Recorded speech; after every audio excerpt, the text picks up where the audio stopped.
Тақырыпты жалғастырайын. Бүгін терроризмге қарсы күрес ретінде тағы бір шара қолға алынды. Ұлттық банк айырбастау пункттерінің жұмысына жаңа ережелер енгізді.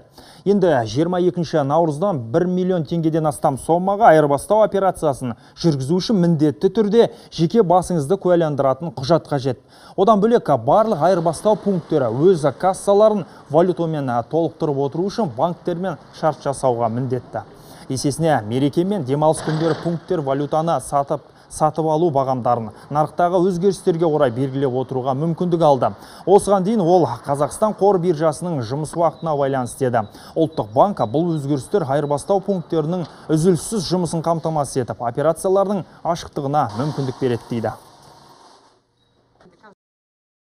Бұл